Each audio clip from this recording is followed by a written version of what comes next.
రాగానే ప్రకాష్ గౌడ్ గారు కాంగ్రెస్ పార్టీలో రాగానే రేవంత్ రెడ్డి గారు మా ప్రాంతానికి ఇచ్చిన గిఫ్ట్ ఏంటంటే ఆ రోజు కేసీఆర్ గారు మన ప్రాంతంలోనే మీటింగ్ పెట్టి అటు రాయదుర్గం నుంచి శంషాబాద్ వరకు మెట్రో లైన్ ఎక్స్టెన్షన్ కార్యక్రమం ఆ రోజు పునాది వేసి మరీ పోయారు.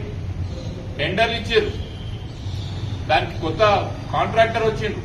తీరా ఎమ్మెల్యే గారు అధికార పార్టీకి పోగానే ముఖ్యమంత్రి గారు ఏమనుకున్నారు, ఎమ్మెల్యేల మనతో ఉన్నాడు కదా, ఇది పెడితే ఎంత పెట్టకపోతే ఎంత అని చెప్పి మన ప్రాంతానికి తీరని లోటు ఏదైనా జరిగింది ఈ సంవత్సరంలో అంటే ముమ్మాటికి మన ప్రాంతానికి మెట్రో క్యాన్సిల్ చేయడమే.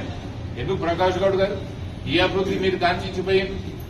మీరు కనీసం మీరు అవతలికి పోతున్నప్పుడు ముఖ్యమంత్రి గారు మా ప్రాంతంలో మెట్రో మీరు ఇయ్యాలా అని చెప్పే ధైర్యం మీకు ఎందుకు వస్తలేదు అంట నేను. మీరు అడగొచ్చు కొంతమంది మెట్రోతో మనకు జరిగే లాభాలేందని. ముమ్మాటికి మన ప్రాంతంలో ట్రాఫిక్ ఇక్కట్లు తగ్గుతాయి.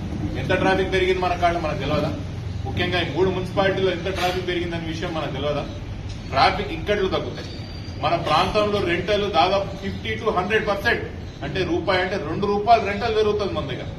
ఆస్తుల విలువ పెరుగుతుంది. బయటికి వచ్చి పనులు చేసే వాళ్ళు మన ప్రాంతంలో వచ్చి పని చేస్తారు.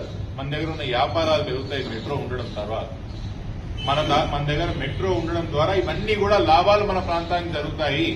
మళ్ళీ ఇన్ని విషయాలు లాభం ఉన్న ఒక ప్రాజెక్ట్ ని, ముందే శాంక్షన్ అయిన ప్రాజెక్ట్, టెండర్ అయిన ప్రాజెక్ట్ మీ ముఖ్యమంత్రి గారు క్యాన్సిల్ చేస్తుంటే కనీసం స్థానిక ఎమ్మెల్యే గారు మీరు ఇప్పటి వరకు దాని విషయంలో అడగలేదు. చూడండి, మీరు ఏ ప్రయోజనాల కోసం ఆ పార్టీలో చేరినారనే విషయం మాకు స్పష్టంగా ముందు నుంచి తెలిసిన ప్రజలు కూడా అర్థమవుతుందంటే దేనికోసం పోయింది, ఇవన్నీ అడగాల్సిన అవసరం లేదా మీకు అంటున్నాను.